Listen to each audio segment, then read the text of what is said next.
还相亲当天就闪婚的陌生人，本以为婚后应该过着相敬如宾且平凡的生活，没想到闪婚老公竟是个粘人的牛皮糖。最让她惊讶的是，每次她面临困境，老公一出现，所有的事情都能迎刃而解。直到有一天，她看了管城千亿首富因为宠妻而出名的采访，还惊讶地发现千亿首富竟然是自己老公。从今以后咱们 AA 制，不管是生活费用还是房贷车贷都得 AA。你妹妹在我们家里住着，也要叫她出一半。她一个月给2000块钱顶什么用？和白吃白住有什么区别？海彤是我亲妹妹，你怎么能这样？那我不管，这是我家，我说了算，不给就让她滚出去住。你小点声。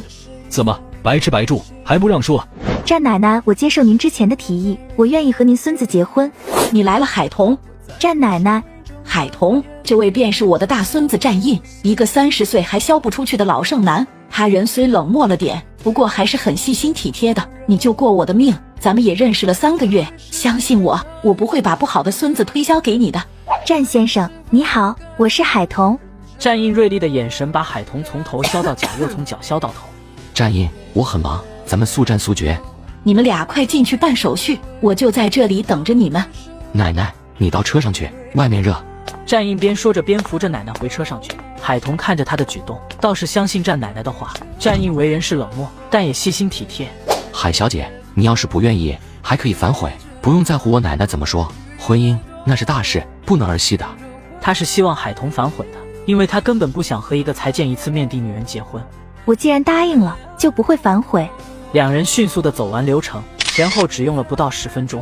我买的房子在明苑花园，听奶奶说你在管城中学门口开了一家书店，我的房子离你那里不算远，坐公车的话10几分钟便到。你有驾照吗？有驾照的话可以供一辆车，我可以帮你出首付，你每个月还车贷，有车方便你上下班。我有驾照，暂时不用买车吧，我平时上下班都是骑着电瓶车的，电瓶车才刚换了新电池，不骑了就太可惜。那个战先生，咱们需要 AA 制吗？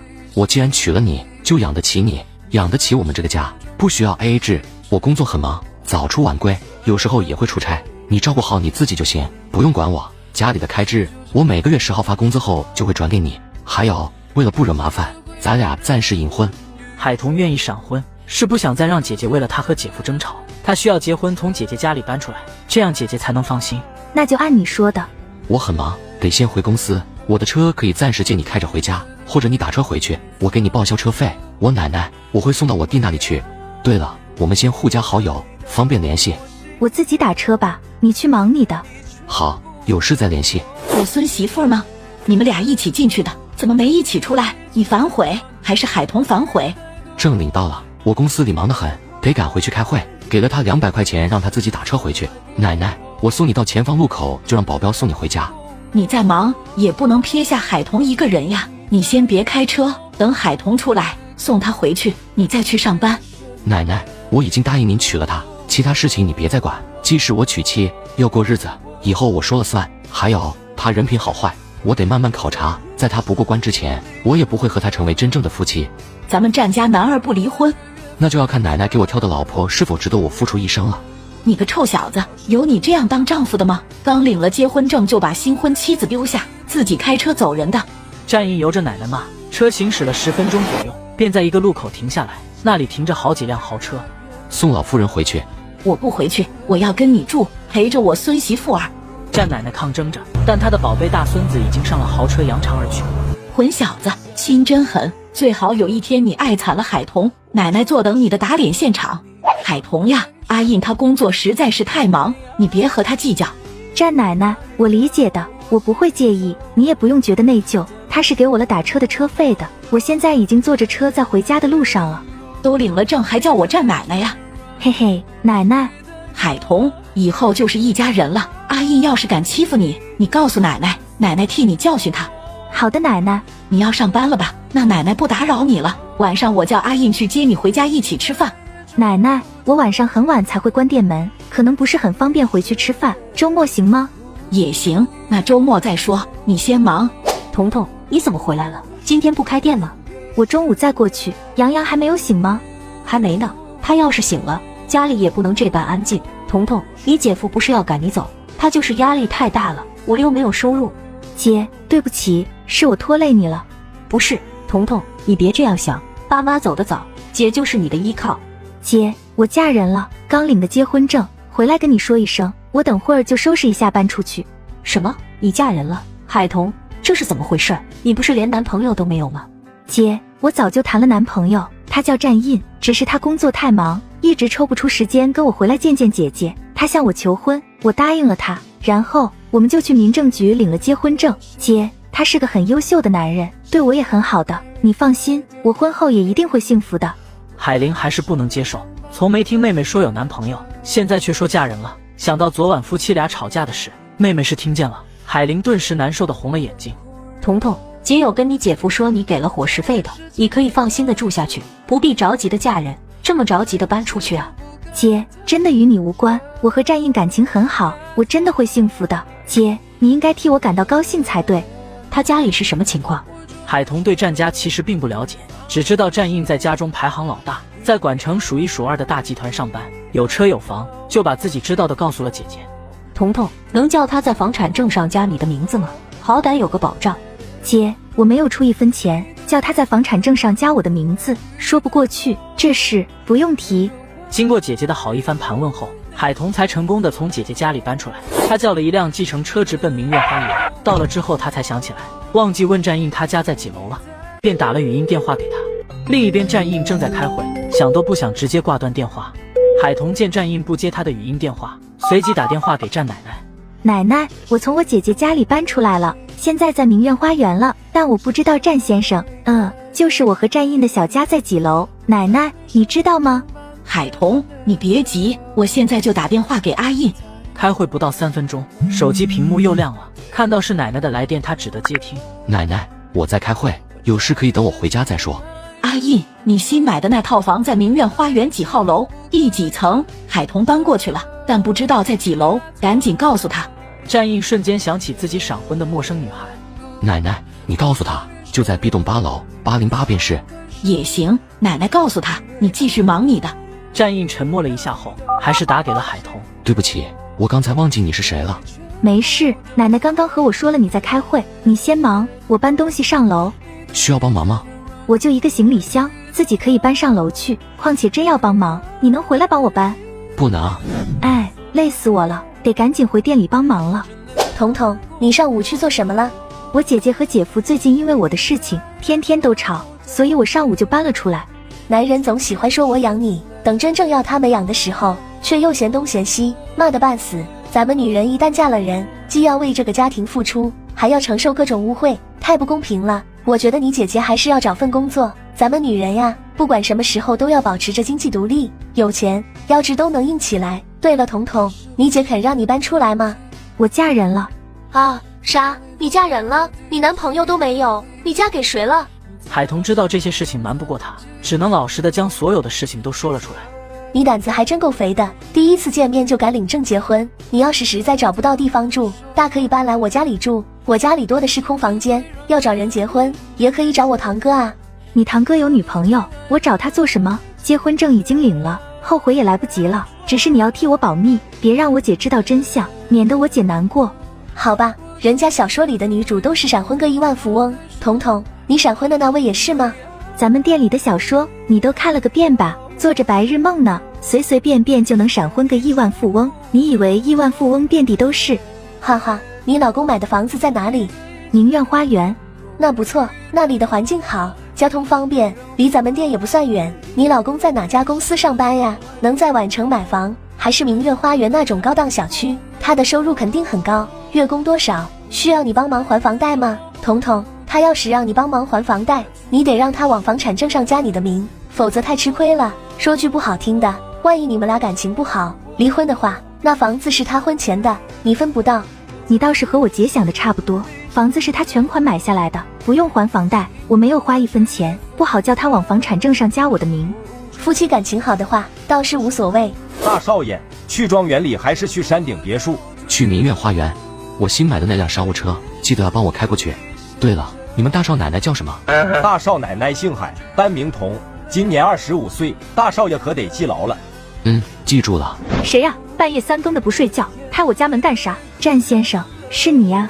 那个，我回来的时候已经是凌晨，见你不在家，以为你今晚不回来，才会把门反锁。家里就我一个女人，为了安全起见，我便拿了你一双拖鞋放在屋门口，那样别人看到咱们家有男人的鞋，知道屋里有男人，不敢做什么。我是说过让你不用管我，但这是我的家，你把我拒之门外，我很不爽。战先生，对不起，对不起，下次我会提前打电话问你回不回来，你不回来，我再把门反锁。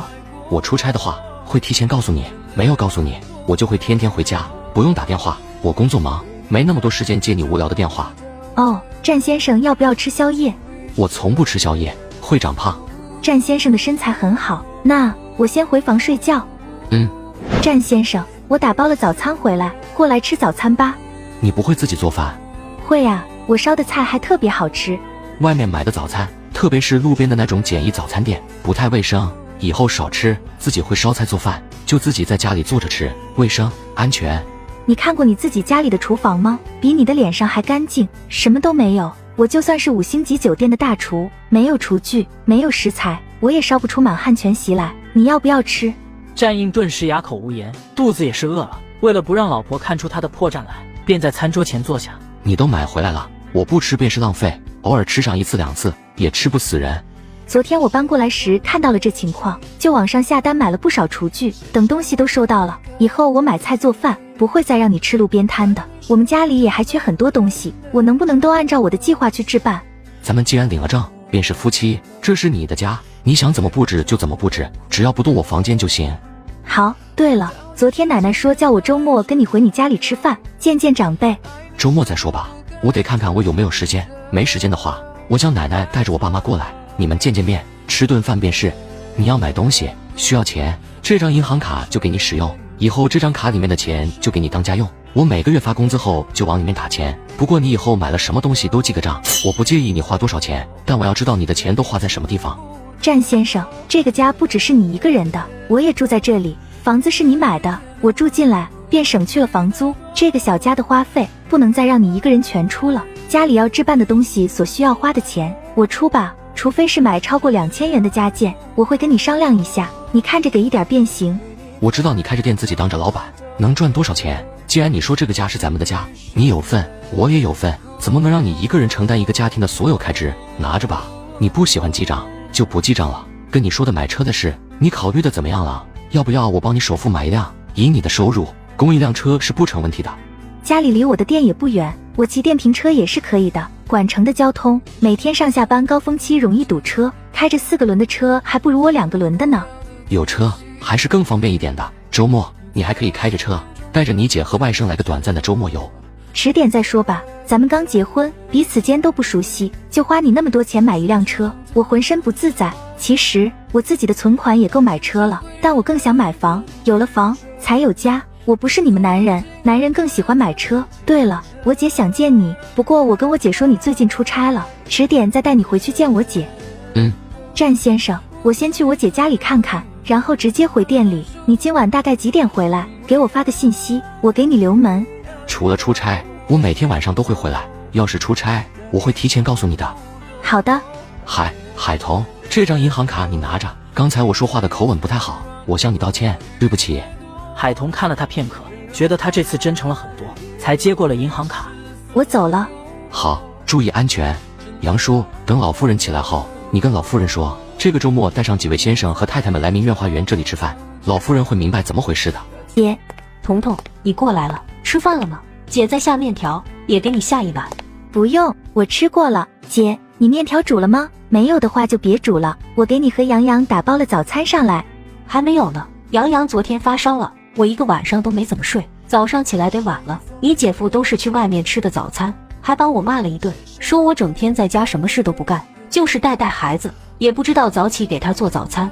洋洋怎么会发烧的？就算退烧了，姐，你等会也要带他去看看医生，预防反复。姐夫也真是的，孩子生病他不帮忙，还要骂你。姐，我搬出去了，姐夫还坚持要跟你 AA 制吗？我等会儿就带洋洋去看看，他还是坚持要跟我 AA 制，说我天天只知道花钱，不知道赚钱，不知道他承受着多大的压力。既然是一家子，让我也要承担家庭的开支，这肯定是他姐教他的。我那个大姑姐嫁了人，还老是管着娘家的事，以前你姐夫对我可好了的，就是被他大姐教坏了。姐，要不就送洋洋上幼儿园，你重回职场赚到的钱不会比姐夫少。我也想去上班，可是你姐夫说要等杨洋3、4岁再送幼儿园。姐，你说我姐夫会不会在外头有人了？应该不会吧，他的收入我很清楚的，根本没有多余的钱去养小情人。可是姐夫对姐的态度越来越不好，姐，你还是得为自己的以后打算，不能再在家里当个没有收入却不被理解体谅的全职妈妈了。再说吧，彤彤，你别担心姐，姐能过好自己的小日子。你怎么样？我妹夫出差什么时候回来？要一段时间，他是在大集团上班的，工作非常忙。海玲又细细地问了一遍妹妹在新家的生活，确定妹妹过得挺好的，她才放下心来。彤彤你来啦，晚上有空吗？我每天就是2点一线，店里和家里，你有事吗？晚上有场宴会，就是上流社会的宴会，有名了，你要不要一起去见见世面，开开眼界？那不是我该混的圈子，不想去。其实我也不想去，还不是我妈拜托我姑妈给我弄到了一张邀请函，每张邀请函都可以多带1个人，我就想到了你，彤彤。好，彤彤，你就陪我去见见世面吧，不是陪我去应付一下，免得被我妈念叨到耳朵都起茧。阿姨又催婚了。天底下的妈妈都是一个样的，女儿养大了就天天催婚，好像我在家里吃了她很多米似的。我自己也能赚钱，经济独立，日子过得潇潇洒洒的，干嘛要找个男人呀？自己过得不香吗？就算嫁也嫁同层次的，我才不想嫁豪门呢。虽说我姑姑现在在那个圈子里混得很开，那也是熬了几10年的。她刚嫁入我姑父家里时，不知道受了多少委屈呢。以前她回娘家时，总是私底下跟我妈哭，其中滋味她最清楚。彤彤，好不好？就今晚，我们去应付一下，也算是开开眼界。我姑姑说今晚这场宴会会有很多的青年才俊参加，都是管城数得上的商界大佬，富2代、富3代的。咱们不是去钓金龟婿，去见识见识也好呀。我告诉你，宴会上有很多好吃的。海童被沈小军软硬兼施磨了1个小时，打电话给姐姐，问过万生没有大事，最后才答应了他的请求。彤彤，你帮阿姨看好了小军，别让他只顾着吃的，要多和年轻的青年才俊打交道。小军，你可别辜负你姑姑的一番苦心啊。阿姨，你放心，我会帮你盯着小军，不会让他只顾着吃的。有你在，阿姨放心。姑姑，小军来了，我带你们进去，等会儿进去了，你们俩就多看少说话，适当的时候我再介绍人给你们认识。彤彤，你向来比小军稳重，你多看着小军，别让他闯出祸事来。管城大酒店是首富家众多酒店之一，他们家的少爷们今晚也有可能会在宴会上露面。小军，你要是能得到首富家少爷们的青睐，那真是我们沈家天大的福分了。首富家低调不说，家风又是极好的，没有那么多争权夺利之事，主要是他们家的男人都很靠谱，很少在外面养亲人的。你表妹还小，嫁不了人，否则这等好事，姑姑肯定是优先考虑你表妹的。姑姑，管城首富家的门槛比我还高呢，我就不做那等白日梦了。首富家姓什么？姓战的。姓战的，挺特别的吗？沈小军看了一下海童，知道他的意思。海童笑笑没说话，感觉就是同姓而已。战家虽是首富，但人家门槛一点也不高，只要人品好，能得到他们家男儿的喜欢，长辈们都不会挑剔的，特别的开明。你们俩先进去，姑姑看到熟识的人了，去打声招呼。咱们跟那些太太小姐们不认识，去打招呼，人家也不会搭理咱们。彤彤，我们吃吧，咱们也就是来开开眼界，看看上流社会的宴会是什么样的。阿姨要是知道你来这里就是为了吃的，能气死。就我这样的条件，我哪敢肖想今晚出现在这里的青年才俊。我姑姑简直就是做着白日梦，还妄想着我能被首富家的少爷们看上呢。彤彤，你看看我是国色天香还是风华绝代？就我这种小清秀就想入得首富家少爷的眼，呵呵，亏得我姑姑敢想。咱们别管他们想什么，赶紧吃。管城大酒店诸多美食，我以往来这里吃过饭，不过有些菜都不敢叫的，太贵了。今晚正好都尝一尝。托你的福，我也能尝尝。忽然，满酒店的人都看向了门口，现场也变得安静了。小军，他们怎么都不说话了？全都看着门口，谁来了？不知道呢。俩人往酒店门口看去，可惜的是现场太多的人，根本就看不清楚是谁进了酒店。战印一身西装革履，在一班保镖的簇拥下，走进了自家的大酒店。不用看了，那么多人，咱们也看不到，是吧？彤彤，你在这里等我，我去找我姑姑问问，刚才是谁来了？这么大阵仗，简直像皇帝驾临。大少爷，我好像看到大少奶奶了。他怎么在这里？盯着他，别让他看到我。还有，他和谁一起来的？都与些什么人接触？偷偷的拍下来。在战印的心里，海童还没有脱离新经理的嫌疑，他猜测海童出现在这里是想攀高枝。怎么样，问到了吗？问到了，是战家的大少爷来了，就是战氏集团的当家人。不过我没见到战大少爷，人太多了，他身边又跟着一班保镖。我姑姑很可惜地告诉我，说战大少爷不喜欢异性接近他，每次参加宴会，保镖们都围在他的身边，挡住一切想与他搭讪的单身女性。哦，彤彤，你闪婚的对象也是姓战的，你说真的没有关系吗？这姓战的人并不多吧？首富家又是姓战的。你小说看得太多，天底下同名同姓的人都多了去，更不要说同姓的。你看某首富姓李的呢，难道所有姓李的都是他家里的人？哈哈，也是。我家那位就是纯粹的打工人，他开的车也就12、13万的。你说战家少爷会开这种车吗？你呀，别老是乱猜测。话说，战大少爷那样抗拒年轻女性靠近，他是不是个弯的呀？他结婚了吗？没听说他结婚的消息。虽说咱们是底层人，但战大少爷是战家的当家人，他要是结婚，婚礼肯定会轰动整个管城的，网上、报纸上都会有他大婚的消息，咱们都没有吃过他的瓜，想来还是未婚吧。你这样说，我也觉得他有可能是有点问题，那么优秀的男人，连个女朋友都没有，很不正常。有钱人的想法，咱们猜不透。吃吧，咱们吃饱喝足了就溜了。君姐，聂生，来坐。海童姐，你不喝酒吗？我很少喝酒。那喝杯牛奶或者果汁，我帮海童姐拿一杯过来。聂生，不用去了，我已经吃饱喝足，再也喝不下去了。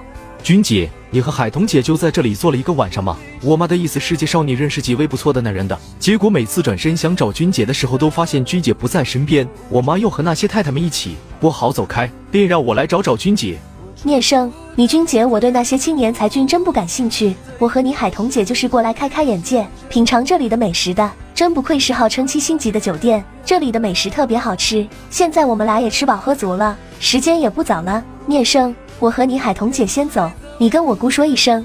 君姐，你这就走了吗？宴会才进行到一半，时间还早呢，起码的深夜11点才能结束。我们明天还得开门做生意呢，不能待到深夜11点才回家。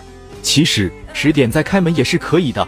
那可不行，我们就是赚早中晚3次的生意，错过了早上少赚不少钱呢。聂生，你好好玩，看看有没有喜欢的女孩子，虽说你还年轻，不过恋爱也是可以的了。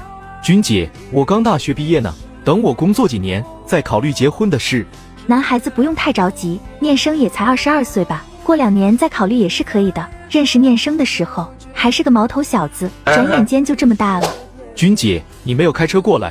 姑姑安排了车子过去接我们俩来的，我们回去叫辆计程车就行。聂生，你进去吧，跟我姑说一声，我们俩先走了，祝你玩得开心点。目送两人走后，他才转身往酒店走。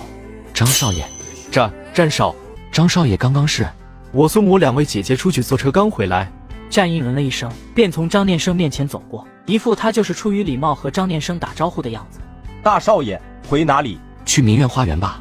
让战印意外的是，他竟然比海童早到家。战印盯着一张相片，眼神也渐渐变得深沉冰冷。张念生偷看海童的一幕被保镖拍下来了，他也看出来了，张念生喜欢海童，他竟然有情敌。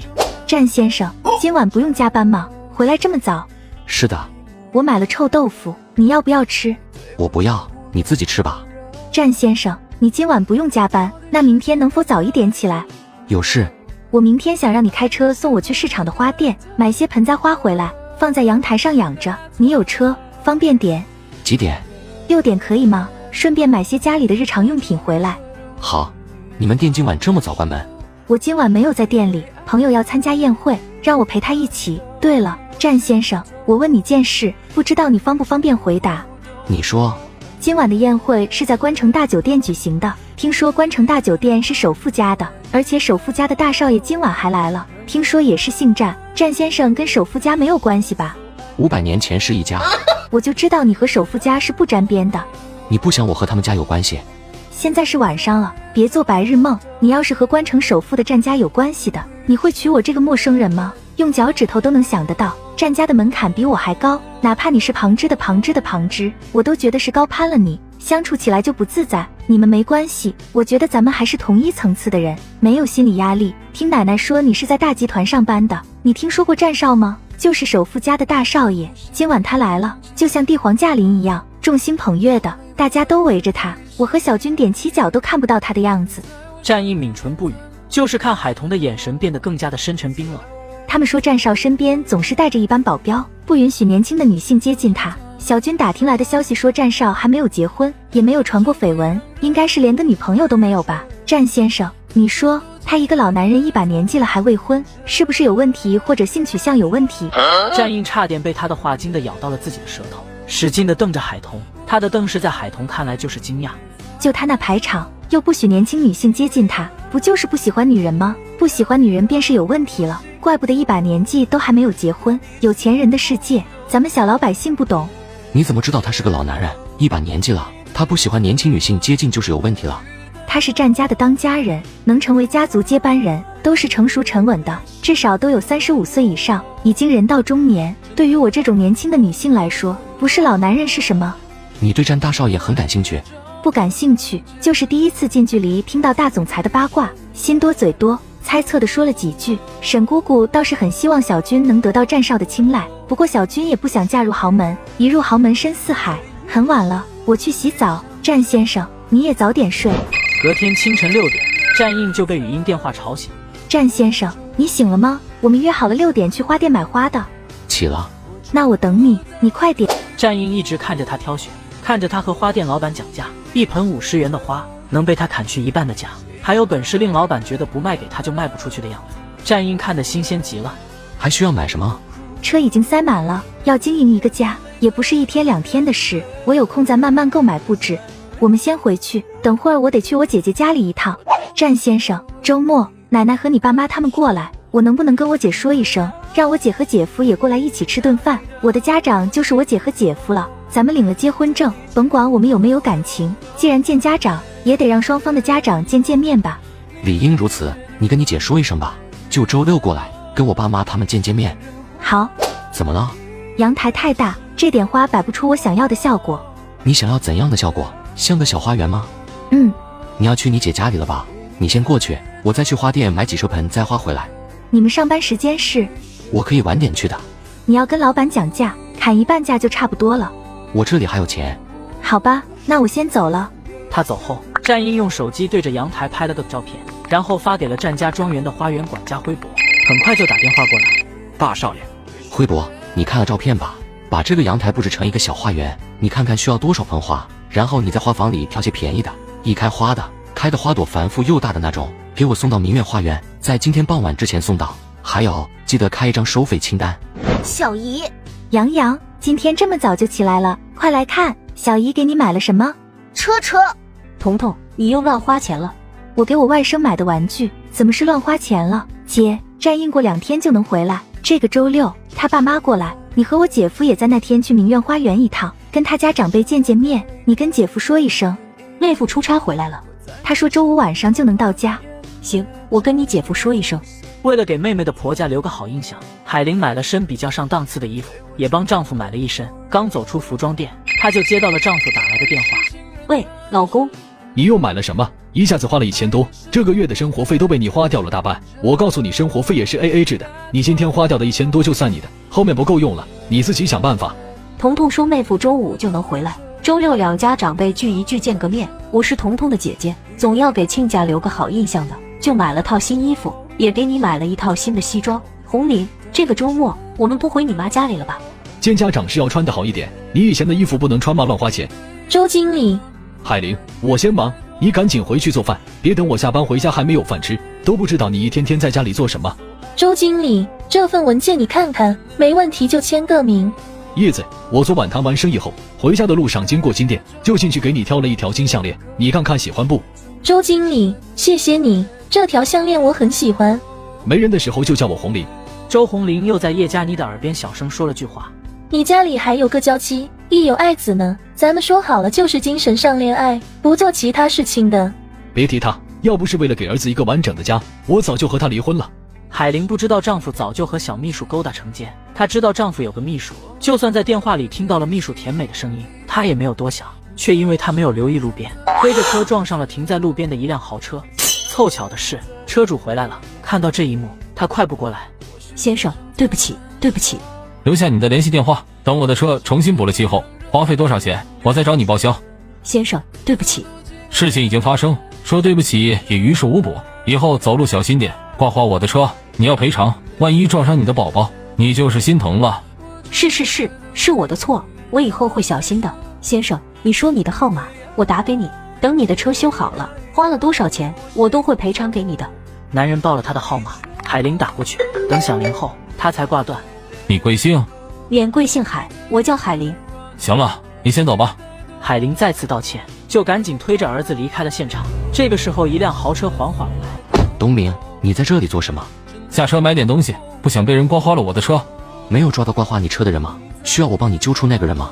不用，我要了他的号码，等我的车修好了再找他索要赔偿，再管成，让他也逃不出我陆东明的手掌心。战印听他这样说，也不再多言，开车扬长而去。转眼又是傍晚，海彤接到了姐姐打来的电话。彤彤，姐想了一天，实在没有办法，只好跟你说了。姐，什么事？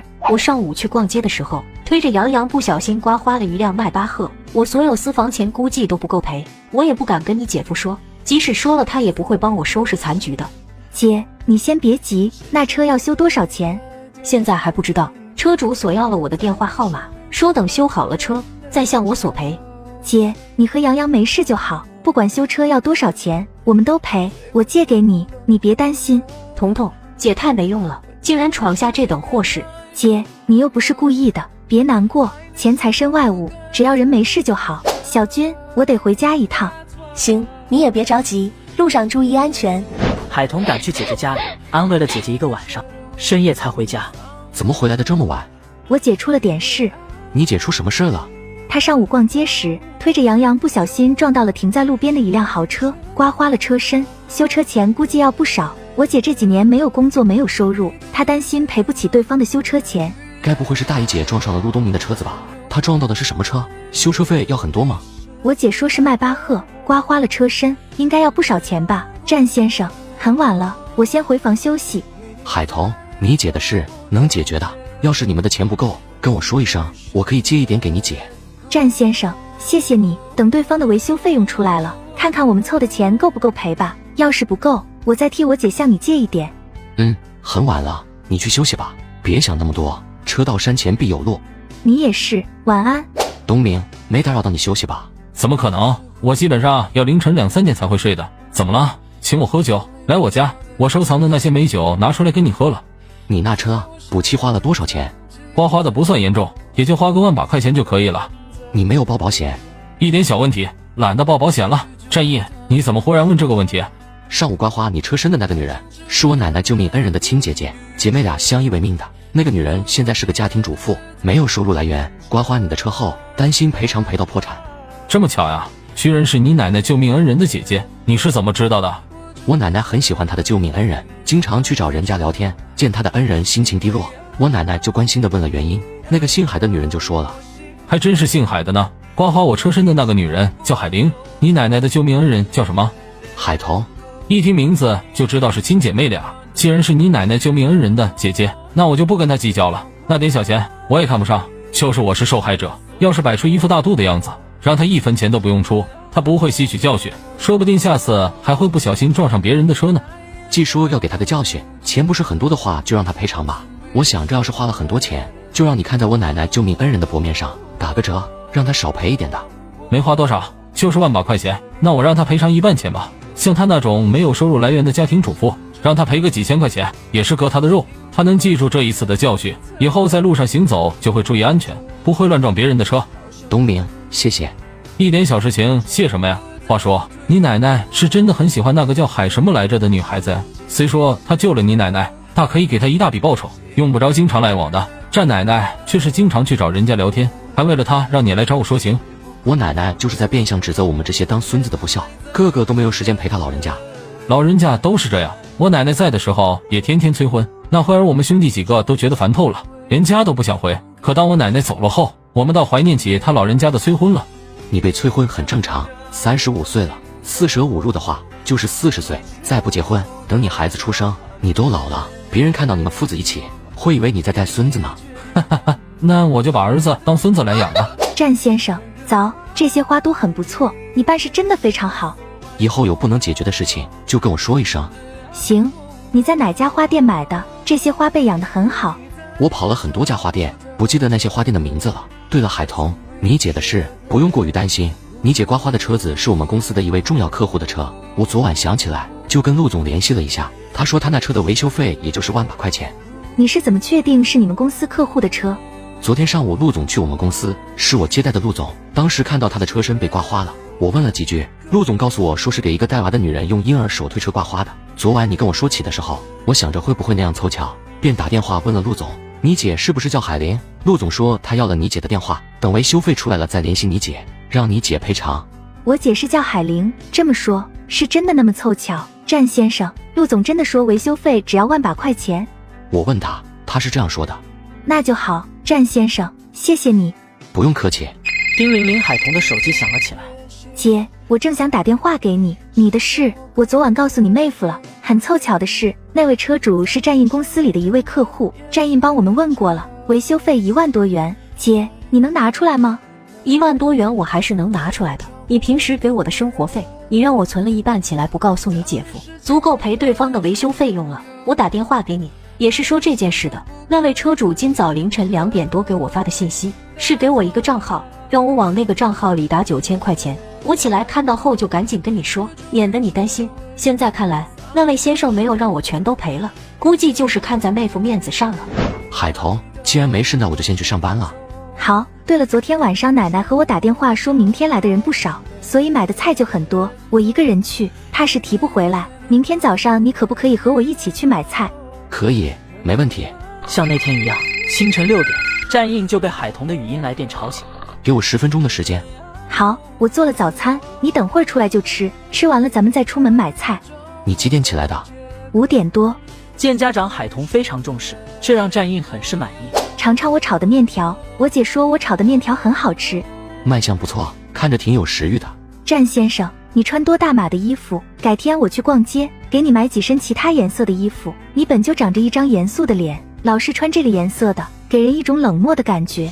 我的穿衣打扮你别管。对不起，我越轨了。每个人都有自己的喜好，我不该因为自己的不喜欢，让你改掉你的喜好。我吃饱了，走吧。海彤做事细心，她早就把今天要做的菜式定好，拿着列好的购物清单买起来便快速很多。海彤在生活上的一言一行，战印还是打了高分的。停好了车，海彤还没有下车就接到了战老夫人打来的电话。海彤，你们在家里吗？我们到楼下了。奶奶，我们去市场刚回来，你在楼下等等我们，我们很快就过去的。你和阿印去了市场？去买了点菜。阿印平时忙于工作，长这么大都没有逛过菜市场，是该带他去逛逛的。海彤，你要让阿印帮你拿东西，他力气大，你别累着自己。奶奶，谁才是你的亲孙？奶奶，放心，我不会累着自己的，我们现在就过去。好，等会儿见。战先生，走吧。在我奶奶他们面前，你别叫我战先生，叫我战印吧。行。很快，老太太他们便看到了小夫妻俩回来，夫妻俩并肩走着，那画面还挺和谐的。看看老九，奶奶，我忍不住，让我再笑一会。大嫂应该让我大哥左手一只鸡，右手一只鸭，背后再背一个胖娃娃的。你们都给我记住一点，别暴露了咱们的真正身份。海彤不知道的。老大，你们夫妻俩等会儿就说你们没有退休金的，就在家里种点菜，养点花，偶尔能赚点生活费。来时说好的，都给我记住了。穿帮了，阿印要找你们算账，别向我求救。奶奶，小夫妻俩走了过来，海彤含笑着和众人打招呼。海彤，你该改口叫你丽蓉伯做爸，叫你唐姨做妈了。爸妈，奶奶，我们先上楼去吧，外面热。海彤，来，让阿印帮你介绍一下。你们几个向你大嫂自我介绍便是。由战2少开始，一直到战9少，个个都恭敬地叫了海彤一声大嫂。海玲和周红林带着儿子周阳比战家人稍晚到。战先生你好，我是海彤的姐夫。姐夫姐你们来了。洋洋叫姨父。姨父真乖。姐姐一家到了后，海彤便开始忙着中午饭。战先生，我自己来就行，你去外面和他们说说话。在我家，我妈他们自在的很，不用我陪着。那你跟我姐夫聊聊呀。我跟姐夫话不投机。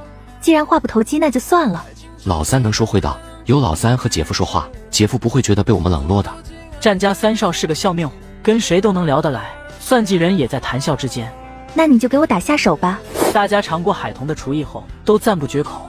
热闹了一整天。两家都走后，这个小家才得以恢复安静。我的腰都快直不起来了。下次聚餐就去酒店吃，省事。奶奶跟你说了什么？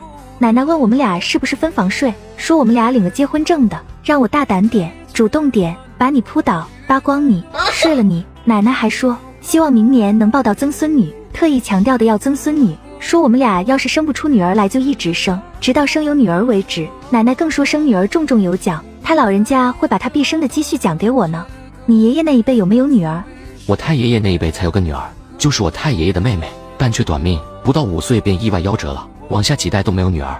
怪不得奶奶那样大方，说要把她毕生的积蓄都给我呢，原来那是比登天还难的事情。他这句话却让战印想多了，认为他是冲着奶奶的私产而来的，绷着脸回自己房间去了。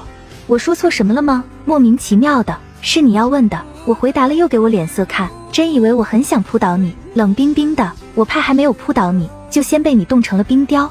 海童也懒得理他，去了阳台。很快战印也出现在阳台上，把2张纸递给他。什么呀？战印不说话，拿过那2张纸。海童的看内容，赫然是一份协议。海童只记住主要的几点：夫妻不同房，不会做名副其实的夫妻，还有就是尚若半年内2个人还是无法培养出感情，就离婚。他愿意把现在住的这套房子转让给海童，那辆商务车也一并转给他，还特意强调不许他打老太太私产的主意。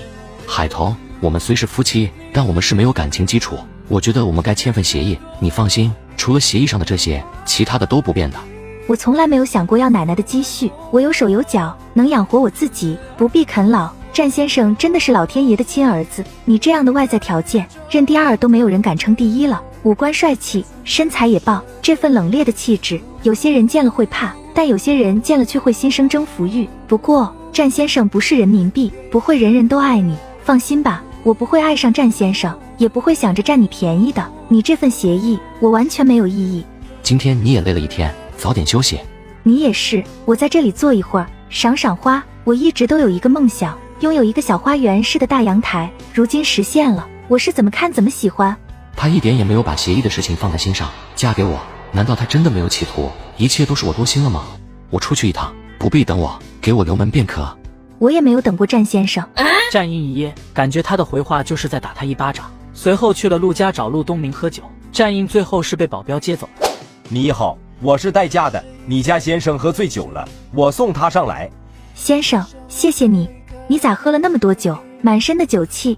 你的协议里有提及，你的房间是我的禁地，我就不进去了，你自己进去，先别洗澡，明天起来再洗。现在你醉成这般，我怕你洗澡能把自己淹死在浴缸里。隔天他醒来的时候已经是中午，走出房间，以为等待他的会是热气腾腾的家常便饭，谁知道海童只在餐桌上给他留了一张纸条，告诉他回店里了，让他自己解决1日3餐。周末店里其实很闲，海童去店里是因为安静，能够把自己往店里的手工做好。彤彤，今天周日，你怎么也过来了？平时你不都是带你外甥去公园玩吗？我网店该上些新货了，你呢？别说了，被我妈一顿唠叨，我受不了，就跑来店里了。阿姨又怎么唠叨你了？还不是怪我们那个晚上参加宴会，不知道钓个金龟婿回来，现在我妈又让我姨给我介绍男朋友了，说什么让我今晚去什么咖啡屋相亲，大晚上的跑去咖啡屋相亲，要是喝一杯咖啡能相到天亮。彤彤，你今晚陪我去相亲如何？不去。好，彤彤，答应我嘛，咱们是好闺蜜好朋友呀，你最讲义气的了，为了好友能两肋插刀的。我不讲义气的，你找能为你两肋插刀的人去。跟男方见面后，我请你吃宵夜。我自己有钱，我能自己吃宵夜，不用你请。彤彤，奶奶，你怎么来了？奶奶想跟你说话就来了，去了你们小家，阿印说你不在家，我便过来找你。以前听你说周末可以不开店的。奶奶，我网店有段时间没有上新货了，库存的都卖得差不多了，我得利用周末的空闲时间做点新货出来。彤彤，你真的是心灵手巧。战奶奶，您喝水。谢谢。君丫头，你今天也在这里啊？哎，还不是被我妈催婚，我躲到店里来静一静的，老是给我安排相亲，让我觉得自己像是滞销品一样。这不，今晚又叫我去友谊咖啡屋相亲，我正求着彤彤陪我去呢。我能理解你妈妈的，我现在也头痛着我其他孙子的婚事呢，催还催不动的那种，让他们去相亲，没有一个人肯去的。彤彤，要不你晚上就陪君丫头跑一趟吧？啊，你和君丫头是好友，她去相亲，你陪着帮她长长眼也是好的，毕竟你已经是过来人。彤彤，你就陪我去吗？你不陪我去也行，帮我劝劝我吗？别老是安排我相亲。仅此一次，下不为例。好，就知道彤彤最好的了。战奶奶，你和彤彤说话，我出去买点东西。沈小军走后，老太太便摸出了一张纸递给海童。奶奶，这是什么？写给我的情书吗？贫嘴，这是阿印的生活习惯以及他的喜好，你看一下，有助于你们增加感情。彤彤，虽然你和阿印没有感情基础，感情都是培养出来的，你们俩都卸下心防，用心去理解对方，相信你们会相互吸引的。海童心里想着战印都让他签了协议，半年后就离婚的了，他才懒得浪费时间去培养感情。阿印就是起床气重一点，有点小洁癖，其他方面挺好的。他起床气很重。除非他自然醒，要是谁打电话或者敲门把他吵醒，那人肯定要倒霉的，连我都不敢去撸老虎须。老太太说的是真的吗？还是战印看在我们处于新婚阶段，隐忍着不发？彤彤，昨晚你们俩有没有？奶奶，我是个女孩子，你让我去扑倒一个大男人，我真做不出来。这有什么不敢的？你们是夫妻，领了结婚证的合法夫妻。阿印不主动，你主动一点，奶奶想抱曾孙女呢。奶奶，我也不怕你生气，对着你孙子那张严肃的脸，我啃他的话，就像啃着一根放在极冻里冻了1年的骨头，又冷又硬，不得把我的牙齿都啃掉了。奶奶，我和战印的事，您老别操心，顺其自然吧。行，顺其自然，奶奶帮你收拾一下，你忙你的。整理那些书的老太太忽然觉得专心做着一件事的海童迷人至极，她便掏出手机来，偷偷地拍着海童，拍好后便发给她的宝贝大孙子。当然，战印不可能回应他奶奶，专心做着一件事时，就会发现时间过得特别快。等海童把客人提前订的货都做出来后，已经是傍晚6点过。沈小军骑着一辆摩托车过来接海童。君丫头，你怎么不开车去呢？我就喜欢骑摩托车兜风的感觉。现在这个点，各大主干道都是堵车的，我这样的出行方式，堵车影响不到我。战奶奶，你吃过饭了吗？要不我也带上你。您老吃过的盐都比我吃过的饭多，帮我长长眼吧。我一说对方是在商事集团上班的呢。我和彤彤吃过了外卖，我二孙子马上就要来接我回家，就不跟着去当老电灯泡了，不够光不够亮，还会一闪一闪的，万一漏电就不好了。很快，战一晨来了。大嫂，我来接奶奶回家。好，路上小心点。奶奶，到家后给我发信息。海童还把自己今天编织出来的2件工艺品送给了婆孙俩。你去哪里弄来的这辆车？王伯平时用来拉化肥、花盆的，我跟他借来用，这样大嫂就不会起疑心了。我就说这辆车挺眼熟的，原来是小王的呀。阿印，奶奶嘴馋了，你现在去友谊咖啡屋帮我买几样点心回来，那里的点心也是一绝，奶奶就喜欢他们家的。家里那么多人，奶奶让他们给你买就行了。咋地？奶奶还使不动你了？我跟你说，我等会儿吃不到友谊咖啡屋的点心，我明天就去战氏集团当清洁工，捡垃圾、收废品。战印满脸黑线，自从爷爷去世后，奶奶就像脱了缰的老野马一样，经常打扮得朴朴素素的在外面浪，这不给他浪回来了一个老婆。我去买。奶奶，你想吃友谊咖啡屋的点心，我们可以拐道过去买的，不用让大哥跑一趟。你懂啥？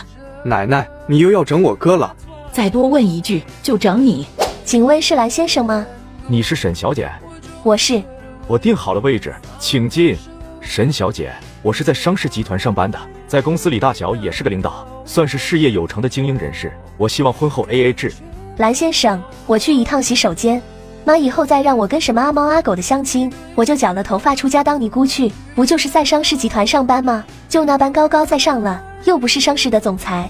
海童对蓝先生也没有好感，反倒是他在那自说自夸。战印就在这个时候进来了，没想到看到他的老婆正和一个陌生男人坐在一起喝咖啡呢。战印正想走过去，沈小军从洗手间出来了，然后他看到沈小军对那个男人说了什么。沈小姐，多坐会儿嘛。蓝先生，对不起，我觉得我们不适合，以后都不要再见了。沈小军很直接地说了出来，拉着海童就走。走着走着，海童忽然停下来不走了。彤彤，怎么了？我老公。是啊，你别误会，我朋友小军来相亲，我陪他过来的。对对对，你别误会啊，都怪我，非让彤彤跟我过来的。早点回家。你怎么在这里？奶奶让我来这里买点心，她喜欢吃这里的点心。哦，那我先走，你给奶奶送了点心后再回来，我给你留门。好。彤彤，你老公好酷好帅啊！冷酷还差不多，整天像个冰雕似的。别提他，说好的你请我去吃饭，走。奶奶，说好了婚后你不能再插手我和海彤的生活。我没有插手呀。奶奶特意让我去友谊咖啡屋买点心，不就是让我目睹海彤和其他男人喝咖啡？奶奶，我从不知道醋是什么味道，也不会去吃它。都这么晚了，不留在家里过夜？我老婆给我油门呢。不知道醋的味道，不吃醋，我就等着你以后被打脸。这一定是老太太出的主意，但老太太这样做是为了什么？为了让战印误会我吗？就算战印看到了也不对，他的神情明显是吃醋了。战印是深夜才回来的，他回来的时候，海彤已经在阳台睡着了。这时手机响了起来。奕晨，哥，你还好吧？你早知道奶奶要整我。哥，奶奶怎么整你了？我只知道奶奶打电话叫你去友谊咖啡屋买点心，奶奶喜欢吃那里的点心也不是什么新鲜事了。你大嫂恰好就在友谊咖啡屋相亲。什么？我大嫂去相亲？她这是给大哥你戴绿帽子呀？你们俩才领证多久？昨天两家家长刚见面，一起吃饭，谈论着你们俩以后举行婚礼的事。转过身去，我大嫂就去相亲了。是陪她好友去相亲。哥，你能不能把话说清楚一点？害我误会了我大嫂。我就说嘛，我大嫂一看就是个很规矩的人，绝对不可能乱来的。我到的时候很凑巧，她的好友上洗手间，就她和相亲对象坐在一起。这还真是凑巧呀！奶奶就算使唤你过去，也不能凑巧让你看到这一幕吧？我后来查了，友谊咖啡屋前不久被奶奶买了，现在奶奶才是那里真正的老板。哥，你的意思是说，那里的店员盯着大嫂，恰好在大嫂的好友上洗手间，你刚好到了，然后让你误会大嫂在找下家？哥，你既然和我大嫂领了结婚证，是夫妻了，奶奶着急也是正常的事。奶奶就是想刺激你，让你吃醋。哥，你吃醋了吗？我从来不知道醋是什么滋味。那改天叫大嫂给你吃醋，尝尝醋的滋味。奶奶那样喜欢大嫂，哥，我觉得你早晚会沦陷的。大嫂除了出身，其他方面都很优秀，用铜丝编织的工艺品真的是一绝，太好看了。战印想起奶奶发给他的视频，海彤专心的编织着工艺品，特别的迷人。他不承认，自己反复的看了数遍，内心也得承认。我长这么大不知道醋的味道，以后也不会知道。你没睡？我准备睡的了，睡前想起大哥就给大哥打个电话的，等会儿就睡。我在阳台上坐着，不知不觉就睡着了。你和人说话，把我吵醒了。夜凉如水，小心受凉。谢谢关心，战先生，我先去睡了。战毅没有说话，看着他回房，心里不确定他有没有听到他和战逸晨说的话，又听了多少。隔天吃早餐的时候，战印便知道海彤听了多少话。要不要加一点辣椒，这样面条会好吃点？不用，谢谢。我吃面条的时候，除了放点辣椒，还喜欢放点醋，酸酸的，挺好吃的。战先生昨晚跟谁说不知道醋的味道？现在尝尝吧，我帮你加一点。海彤也不等他答应，就往他那碗面条里倒了醋。吃吧。战印愣了一下，才拿起筷子吃。味道怎么样？酸。这就是醋的味道，酸。战先生尝过了，以后不要对人说长这么大不知道醋的味道，人家会怀疑你的智商连3岁孩童都不如。我一会去趟我姐家。对了，家里的水果我拿一点过去给我姐吃，可以吗？姐姐又不是外人，你想拿就拿，不用特意问我的意思。在这个家里，除非是大事情，否则你都可以自己做主。咱们不太熟，我都是住在你的房里，征求你一声是对你这个丈夫的尊重。我也不是伏解魔，什么好东西都往娘家搬的人，只是那天买的水果多了点，咱们夫妻俩又吃不了那么多，分一点给我姐吃，不然坏了反倒浪费掉。你不要什么东西都往姐姐这里搬，姐要是想吃就去买。家里就我和战印2个人，我偶尔吃点，战印不喜欢吃水果，放着也是坏掉反而浪费了，他叫我给姐送过来的，还说姐不是外人。战印虽然话不多，但人很体贴，彤彤跟他好好的过日子。商小飞，给你2分钟时间把你的车开走。战印，你等等。商小飞像是记起了什么似的，扭身就跑回他的跑车，从跑车上捧下了一大束鲜艳的玫瑰花。战印，送你一束花，你和我大哥是不对盘，但我就是爱你，我觉得我该向你表白，让你知道我对你是真爱。战印一手夺过那束花，扔了出去，然后上了车。开车。战印，我爱你，我要追求你。大少爷，商小姐的车。撞过去。司机倒是没有撞过去，而是由后面的一辆保镖车撞开了商小飞的豪车。把商小飞的车子撞开后，战印的劳斯莱斯很快便开进了公司里。战印，你把我的车撞坏了，你得送我一辆新车，这是你欠我的，我会天天来找你讨要新车的。哟，今天的太阳是打西边升起来的不成？战总居然打电话给我，有什么好关照呀？商无痕，管好你妹妹。小飞怎么了？她纠缠我，现在还在我的公司外面。是你过来把她带走，还是我让人把她轰走？我马上让他大嫂去带她回家，不敢麻烦战总了。战总你忙。老婆，你现在哪里？我陪妈逛街，怎么了？你现在就去战氏集团把小飞带走。这死丫头还真是跑去找战印，纠缠战印。战印什么脾性，能容忍她的纠缠？我现在就过去，你也别生气了。小飞就是想努力一把，要是失败了，也能死心了。要是什么都不做，他会后悔的。战印不是他能掌控的，你多劝劝他死心吧。战印身边除了亲人，就没有出现过年轻的女性，他就是个无情人，没心没肺的，怎么说小飞都听不进去。老婆，小飞就拜托你了。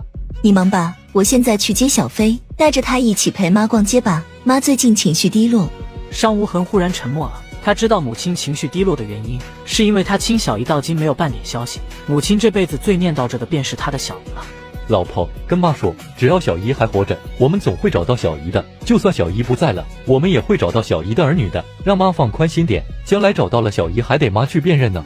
我会的，你忙吧，我去接小飞了。无痕，要是小飞不听劝，要不就让他试试吧。战印虽然冷了点，却是个值得托付终身的男人。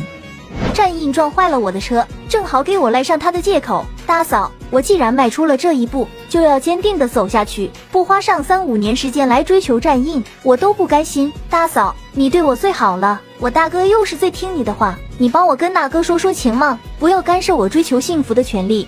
小飞，大嫂是很支持你追求你自己幸福的，但那是战印。战印在咱们宛城是什么名声？出了名的不近女色的。你看过他身边有年轻的女性吗？况且我们商氏与战氏也不对盘，你大哥和战印不能说是仇家，但也是对手。你见不得我好，我见不得你好的那种，这种关系的对手。大嫂怕你被战印利用，也怕你被战印虐待了。